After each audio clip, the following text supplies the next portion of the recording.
बऱ्याच ठिकाणी गव्हाची खीर केली जाते आणि खाल्ली जाते, तर ही खीर करायला सोपी आहे, पण फक्त गहू त्याचे व्यवस्थित तयार केलं की खीर चवीला मस्त होते। तर आज आपण खीरीसाठी गहू कसे तयार करायचे आणि त्यापासून खीर कशी बनवायची ते सविस्तर रेसिपी पाहणार आहोत। मराठवाड्याच्या बऱ्याच भागामध्ये भंडारा असेल तर त्या ठिकाणी भात वरण या पद्धतीची खीर केली जाते। तर खीर अतिशय चविष्ट असते, करायला सुद्धा साधी सोपी असते। बऱ्याच भागामध्ये हनुमान जयंती असेल तर त्या ठिकाणी सुद्धा ही खीर केली जाते। तर या ठिकाणी आता खीरीसाठी गहू कसे तयार करायचे ते पाहूया। तर इथे मी आपले साधेच गहू घेतलेले आहेत, जे आपण पोळीसाठी वगैरे वापरतो ते। तर 4 कप गहू घेतलेले आहेत। स्वच्छ 1 ते 2 पाण्याने धुवून घ्यायचं, त्यानंतर पाणी निथळण्यासाठी एका चाळणीमध्ये टाकून घ्यायचे। तर मी इथे घेतलेला लोकमन गहू आहे, तुमच्याकडे जे असेल ते तुम्ही घेऊ शकता, काही फारसं फरक पडत नाही। त्यानंतर आता चाळणीवर टाकून घेतल्यानंतर याचं पूर्ण पाणी निथळून गेल्यानंतर एका मिक्सरच्या भांड्यामध्ये टाकून घ्यायचं आहे। त्यानंतर आपल्याला मिक्सर चालू बंद करून गहू जे आहेत मिक्सरला छान असं फिरवून घ्यायचं आहे। जेव्हा आपण गहू मिक्सरच्या भांड्यामध्ये टाकून फिरवून घेतो त्यावेळेस एकसारखं मिक्सर चालू ठेवायचं नाही, बंद चालू करायचं, म्हणजे छान असं त्याचा कोंडा निघतो। तर या ठिकाणी मधात एक वेळेस काढून आपल्याला छान असं मिक्स करायचं आहे। परत चालू बंद करून एक अर्ध्या मिनिटासाठी आपल्याला हे गहू मिक्सरला फिरवून घ्यायचं आहे। अगदीच पीठ करायचं नाही हे लक्षात ठेवा, किंवा अगदीच गहू ठेवायचे नाही हे सुद्धा लक्षात ठेवा। या पद्धतीने जेव्हा आपण चालू बंद करून मिक्सरला फिरवून घेतो त्यावेळेस याचा कोंडा निघतो। तर एका ताटामध्ये आपल्याला हे सगळं गहू जे आहेत काढून घ्यायचं आहे। तर इथे मी सगळे गहू या पद्धतीने काढून घेतलेला आहे। आता हे गहू जे आहेत आपल्याला फॅन खाली वाळवत ठेवायचे आहेत। तर एका कॉटनच्या कापडावर हे सगळे गहू आपल्याला पसरून घ्यायचे आहे साधारण 1 तासभरासाठी। फॅन खाली हे गहू वाळून घेतल्यामुळे याचा जे कोंडा आहे ते अलगदपणे पाकडल्यानंतर बाजूला होतो।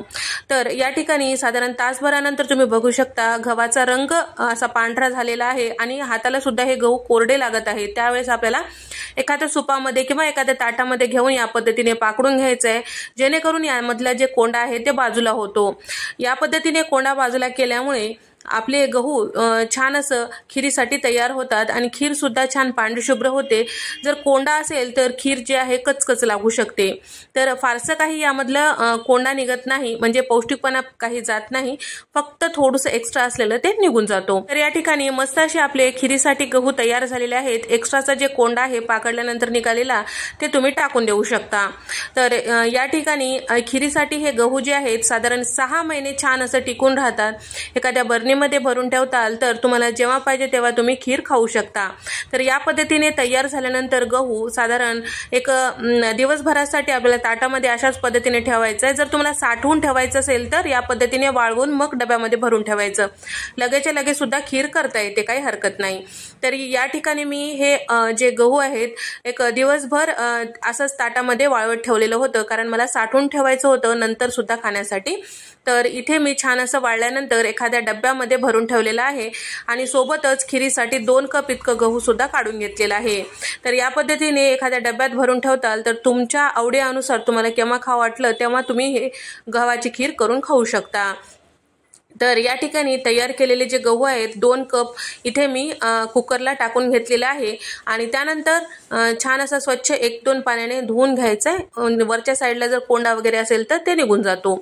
त्यानंतर यामध्ये 2 कप गहूसाठी साधारण 6 कप इतकं पाणी टाकून घेतलेलं आहे। गॅसचा फ्लेम कमी करायचा, कमी करून 4 ते 5 शिट्ट्या काढून घ्यायच्या आहेत, कारण गहू आहे त्यामुळे शिजण्यासाठी थोडंसं वेळ लागतो। तर कुकरच्या 5 शिट्ट्या झाल्यानंतर कुकर पूर्णपणे थंड झाल्यानंतर इथे आपले गहू जे आहेत छान असं शिजल्या गेलेलं आहे। तर हाताने जेव्हा आपण एखादा गव्हाचा दाणा छान असं मॅश करतो त्यावेळेस व्यवस्थित मॅश झाला पाहिजे इतपत आपल्याला गहू शिजवून घ्यायचा आहे। त्यानंतर आता यामध्ये चिरून घेतलेला गूळ टाकत आहे। तर 2 कप गव्हासाठी 2 कप चिरून घेतलेला गूळ टाकून घेतलेला आहे। आता सगळं गरम असते वेळेस मिक्स करून घ्यायचं आहे। त्यानंतर आता खीर करण्यासाठी कढईमध्ये 5 चमचे तूप टाकून घेतलेलं आहे। पाव कप इतकं सुकं खोबरं उभं चिरून घेतलेलं आहे ते टाकून घेतलेलं, हलकंसं लालसर होईपर्यंत तुपामध्ये परतून घ्यायचं आहे। त्याचबरोबर यामध्ये टाकत आहे साधारण 10 ते 12 बदामाचे काप। तर बदामाचे असे 2 तुकडे करून घेतलेला आहे, मधोमध चिरून घेतलेला आहे ते टाकून घेतलेला आहे।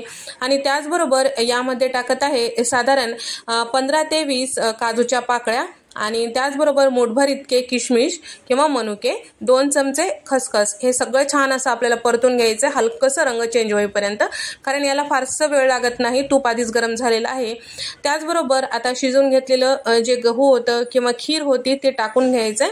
सगळं टाकून घेतल्यानंतर यामध्ये अर्धा चमचा इतकं जायफळाची पूड टाकत आहे आणि अर्धा चमचा इतकं सुंठ पावडर टाकत आहे आणि सोबतच यामध्ये अर्धा चमचा इतकं वेलची पूड सुद्धा टाकून घेतलेलं आहे. आता हे सगळं छान व्यवस्थित मिक्स करून घेऊया. त्यानंतर छान असं गूळ विरघळेल आणि छान असं हे सगळे जिन्नस एक होईल इतपत आपल्याला 1-2 मिनिटासाठी शिजवून घ्यायचं आहे. 1-2 मिनिटं छान असं हे खीर शिजली की यामध्ये टाकायचं आहे आपल्याला दूध. तर काही जण दूध जे आहे खीर शिजल्यानंतर जेव्हा खातो त्यावेळेस टाकतो, तर आमच्याकडे अशी टाकायची पद्धत आहे म्हणून मी खीरीमध्येच ओतून घेत आहे. तर खीर जे आहे छान शिजल्यानंतर टाकायचं हे लक्षात ठेवा. दूध गरम करून मगच टाकायचं. अर्धा लिटर दूध इथे मी साईसकट टाकलेलं आहे म्हणजे चव छान येते. पूर्ण व्यवस्थित मिक्स करून घेतलेलं आहे. दूध टाकल्यानंतर फार वेळ शिजवत बसायचं नाही, एक अर्ध्या मिनिटासाठी शिजवायचं. त्यानंतर गॅस बंद करायचं आणि पाव चमचा मीठ गॅस बंद केल्यानंतर यामध्ये टाकायचं. चालू असते वेळेस टाकताल तर खीर जे आहे फुटू शकतो, म्हणजे दूध टाकलेलं असते त्यामुळे खीर जे आहे फुटू शकतो. त्यासाठी गॅस बंद केल्यानंतर पाव चमचा मीठ टाकून घेतलेलं आहे, मिक्स केलेलं आहे आणि वरतून खात्या वेळेस या पद्धतीने तूप टाकून खायचं. मस्त जबरदस्त लागते. एकदा नक्की ट्राय करून पहा. व्हिडिओ आवडल्यास व्हिडिओला लाईक करा, चॅनलला सबस्क्राईब करा आणि तुम्हाला हा व्हिडिओ कसा वाटला कमेंट करून सांगा. नंतरच्या रेसिपीमध्ये भेट देऊया. तोपर्यंत नमस्कार.